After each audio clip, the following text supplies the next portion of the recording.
Welcome to Exploring Earth's Beauty with Amit.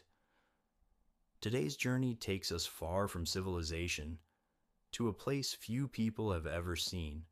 This is Danger Island, walking across one of Earth's most isolated places, far from shipping lanes, far from cities, far from human civilization. There is a place in the Indian Ocean few people have ever seen, and even fewer have ever stepped foot on. This is Danger Island. What you're seeing from above is not just a small island. Danger Island is the westernmost and southernmost island of the Great Chagos Bank, the largest coral atoll structure on Earth. It lies deep within the Chagos Archipelago, surrounded by thousands of square kilometers of open ocean.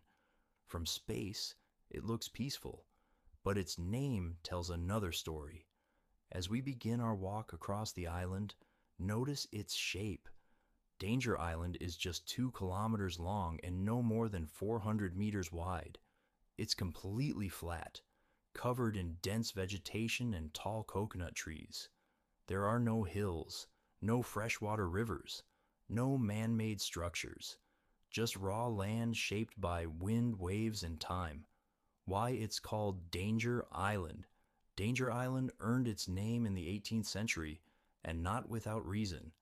There is no safe anchorage here. Hidden coral reefs extend 2 to 3 miles from the island, causing waves to break violently, even in calm seas. In 1777, the French ship La Bouffon first sighted the island. In 1786, British surveyor Lieutenant Archibald Blair officially named it Danger Island after observing dangerous breakers extending half a mile offshore. For sailors, this island was a trap. Unlike other islands in the Chagos chain, Danger Island was never permanently inhabited.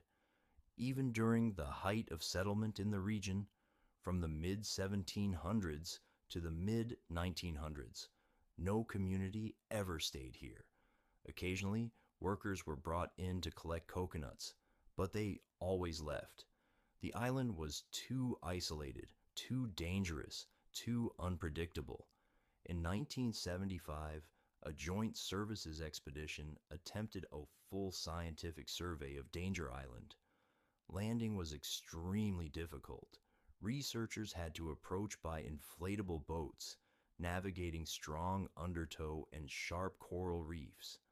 They conducted topographical surveys, ecological studies, and research into coral reef metabolism, collecting samples of flora and fauna from one of the world's most untouched reef systems.